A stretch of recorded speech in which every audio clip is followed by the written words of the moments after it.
From book of business to marketing, loss runs to accounting, our reports module provides our agencies with the tools to measure their success. In this tutorial, we will cover the report's basics, including how to enter report criteria, general output options, and best practices for viewing the report. Continue on through the series for how to limit report access, how to build custom report templates, and advanced output options.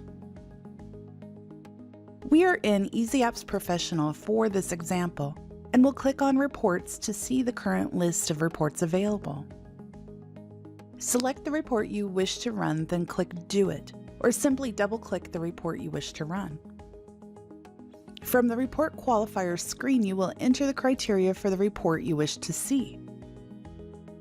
On most reports, the selection criteria box presented are required fields, and the report will error if the information is not entered. Some reports do not require a date range.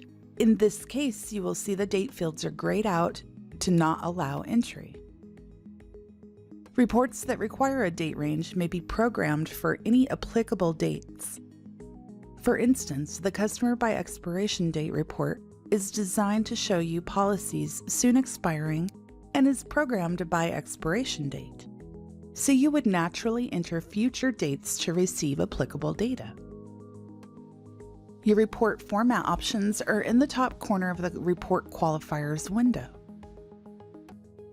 Here you can choose line numbers to get a count of records, change to a landscape orientation, alternate shaded lines for easier reading, or change your font type.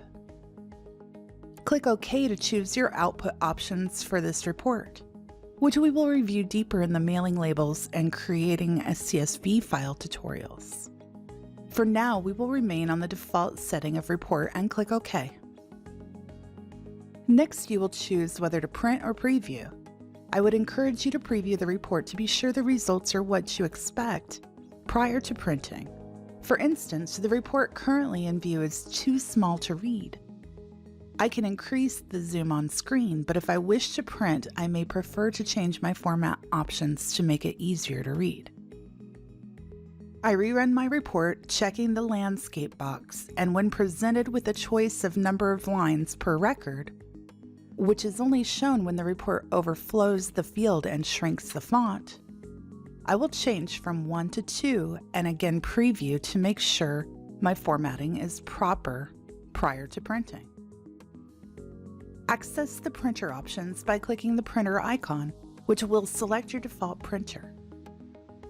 You can click the setup icon to change printers if needed, which will be remembered until you exit out of the program. Click OK to print. If you are running EasyAgent or Agency Pro, continue on to your Report Access tutorial. If you are an Easy Apps Professional user, you can skip this tutorial and continue on to customizing reports.